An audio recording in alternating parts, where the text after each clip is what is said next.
Hi there, Scorpio. Thank you for joining me for your monthly forecast for December.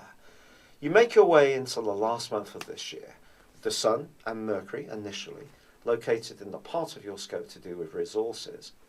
Now, resources is obviously something most of us have to juggle because there's Christmas gifts to buy, there's supplies to get in, and it all has to come out of our ordinary budget unless we're fortunate enough to have oodles of cash washing around.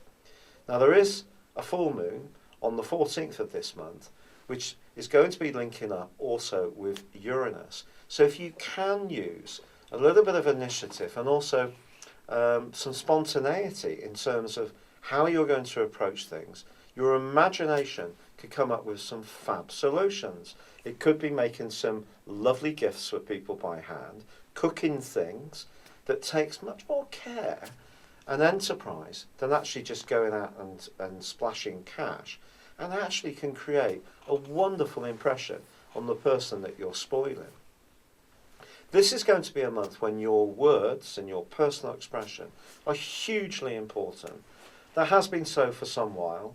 There was that connection in mid-October between Mars and Pluto, your two rulers, which really underlined that. And there can be more of that this month. Part of this comes from the fact that Mercury, the planet of communication, moves into your sector of everyday communications much earlier this year on the 3rd. Then goes on to forge in week 2 a beautiful link with Neptune.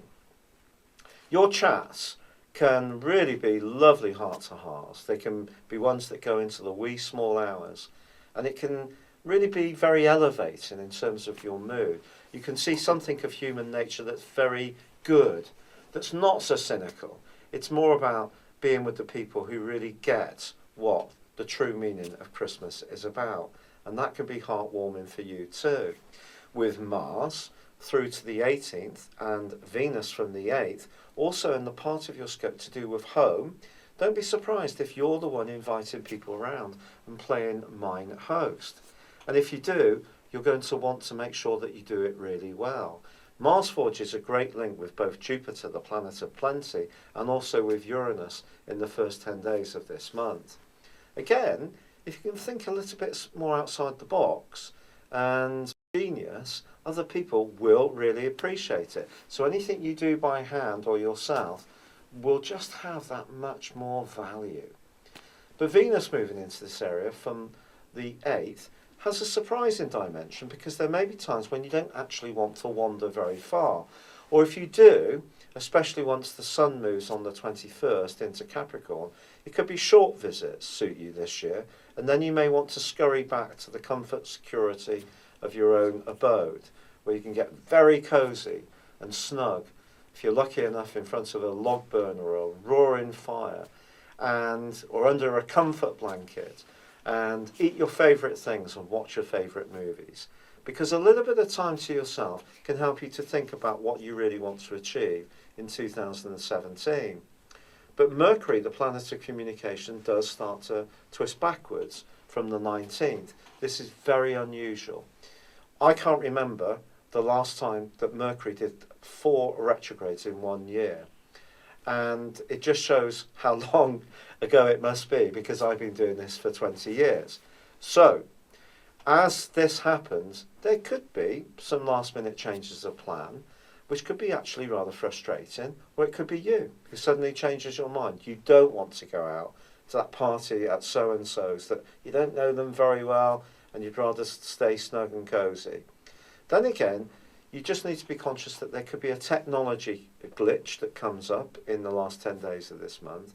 Or if you are travelling somewhere, just make sure that you're aware of all the alternative modes of transport in case there is something that comes up that you can't control. Because that's the key with Mercury retrograde.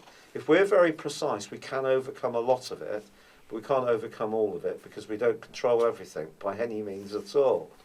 And then in the last part of this year, Mars moves into a brilliant location for you, one which is hearty, fun, warm, sexy, and forges a delightful but subtle link to Neptune.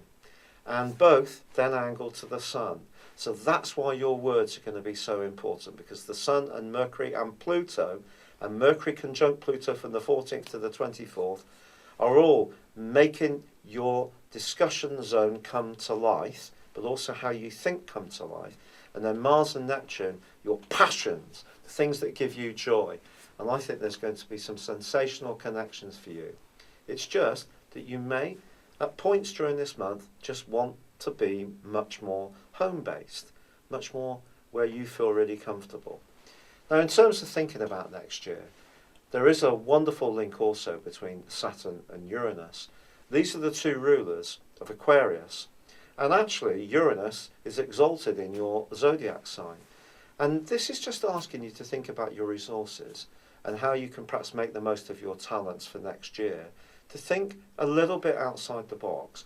You're a fixed sign. You tend to stick at things for a very long period of time and be very diligent, and then suddenly it all loses interest for you and you move on to the next exciting new thing that really grips you. But I think what can happen right through to June next year is that slowly but surely you're going to see a new world order evolve for you in terms of how you earn money, about your foundations, about how you feel about your self-worth. But it's going to happen in a way you can manage, but it is going to require you to look at things differently. And that means being less fixed on the ideas that in the past served you well. So do be open-minded as you come up with your New Year's resolutions towards the end of this year. Wishing you a very happy Christmas and New Year's celebration. Good luck and goodbye for now.